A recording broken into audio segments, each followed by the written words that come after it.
So, if you've been keeping up with my channel, ow, I bit my tongue. If you've been keeping up with my channel, despite the fact that I've never made a video on the topic, you'll notice I sometimes make reference to fighting games because, well, I have something of an obsession. And I would say this video is a cry for help, but the fact is I'm already too far gone. My dopamine receptors are utterly fried, I've lost all feeling in my thumbs, and all that pumps through my veins now is footage of Evo Moment 37 on repeat. Yet, I wouldn't change a thing, because fighting games are simply a part of me now. I've been welcomed into communities banding together from all over the world out of a mutual love for their favorite games. I've both witnessed and experienced mind-blowing victories and crushing losses. I've forged lifelong friendships, fierce rivalries, and embarked on a journey to improve one step at a time, surrounded by like-minded people looking to simply have fun, pull off some sick stuff, or even become the best of the best. And every step of the way,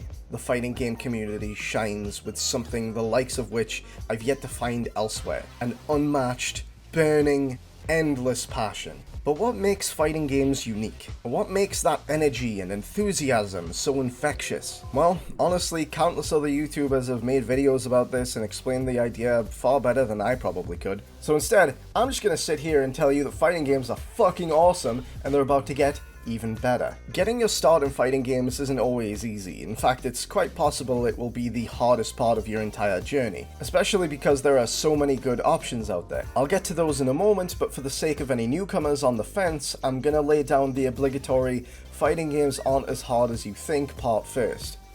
Alright, that's it. That's all there is to it. Most people just need enough time with a game to actually click with it, and that's true of almost all competitive games, regardless of genre. But that's not to say they can't be difficult, they certainly can, but they aren't impossible. Besides, the real hard part is dealing with folks like Jake the Grappler main who is coming for that health bar like, bro, stop, just give me some space. Seriously, leave me alone, bro, stop! I've seen people liken the experience of playing fighting games to an anime where you're the main character, and I think that's pretty fair to say. I'd even take this a step further and say fighting games are almost like your own personal RPG. You gain experience in a literal sense with each fight as you increase your knowledge and familiarity with the game, working out your approach to offense and defense, identifying your weaknesses and making good use of advice. Think of it like leveling up in a Fire Emblem game. Sometimes you're gonna genuinely learn something valuable and utilize that in a way that improves your performance and makes you a more well-rounded player. But other times you're gonna struggle to decipher a damn thing about what's going on and gain jack shit from it. And that's okay. It's all on you, which means that sometimes it can be pretty stressful, but it also means everything happens at your pace. It's important to remember that even when the game takes place in high-stakes environments like a tournament, you are still there to have fun. Everybody gets washed on their way to the top. Literally everybody. There is not a soul out there actively playing who simply hasn't lost, and if they claim that's the case, call them a dirty, smelly liar. Anyway, when it comes to fighting games, you're sort of spoiled for choice. Guilty Gear Strive has been going real hard for a while now and is still releasing DLC characters. Later this year, Granblue Fantasy Versus is set to release its sequel, Rising. Revengeance. It's gonna have rollback and the character I've been endlessly asking for over the past like 2 years, no joke, it's a meme at this point. This game is where I personally got my competitive start and it has been a blast. Also please consider the very smooth, very fun BlazBlue. This man is called Ragnar the Blood Edge. Coolest shit I've heard in my life. Basically anything from Arc System Works is a safe bet. This logo is more or less a fighting game seal of approval. Unless it's this, maybe steer clear of this. From Mortal Kombat to Lethal League, there's all sorts on offer, and the correct options for you are the ones you like the most. Simple as that. On that note, please, can we have a new Soul Calibur game, please? I love the series so much, it's my favorite, I don't want to see it die. But all of this said, there remain two looming giants on the horizon of fighting games I haven't mentioned yet. The first is a humble little game from a familiar developer, you might have heard of it, it's called Street Fighter 6!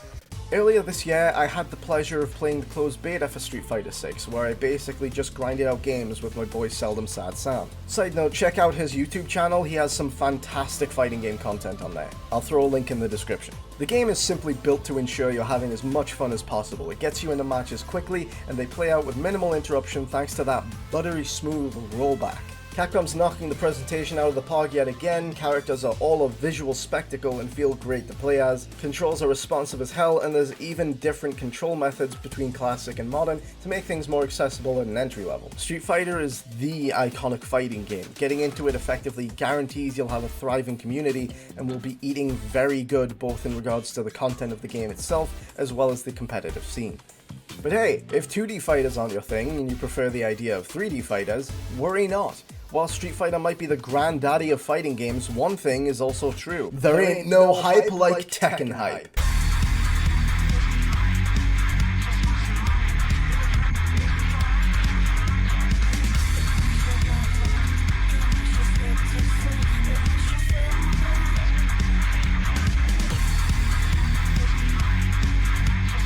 Much like Street Fighter, Tekken is gearing up for its latest entry, Tekken 8, and it's shaping up to be phenomenal.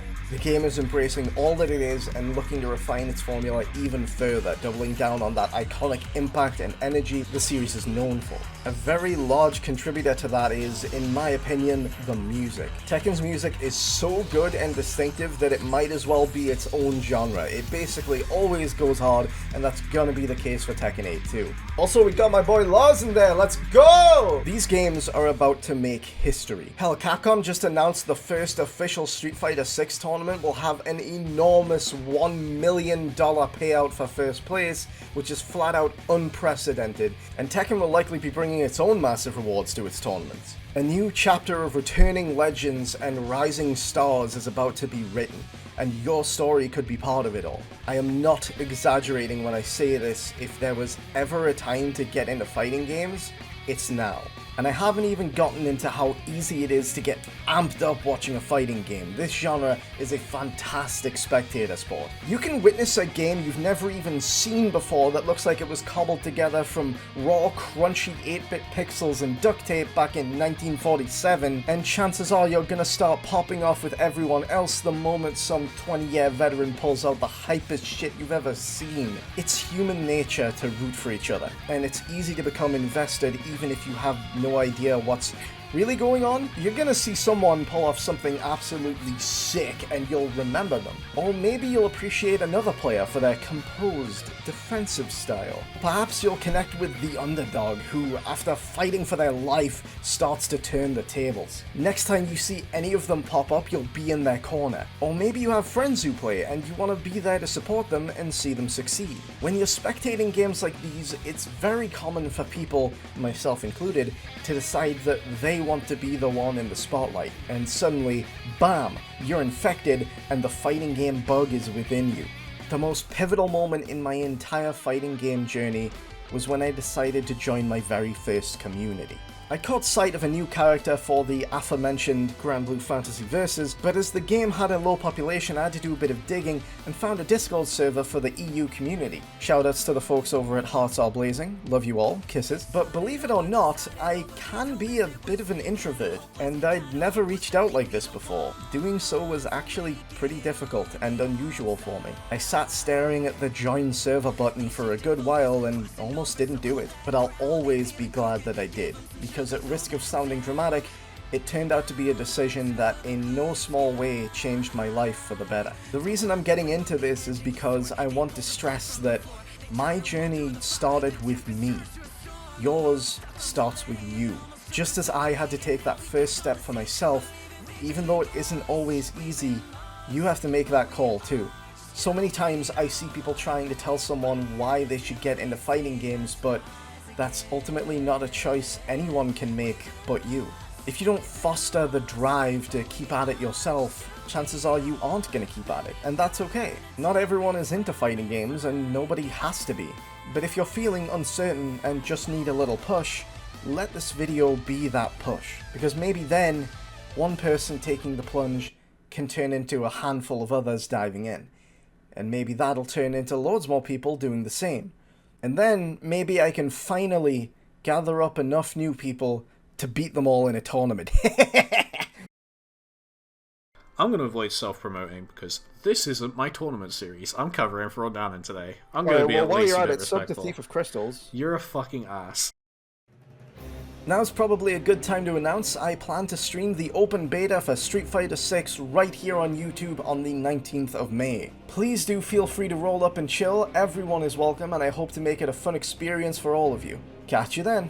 Also, obligatory reminder that I have a Discord and other places you can follow me. I got a Patreon and PayPal, give me money please, okay bye.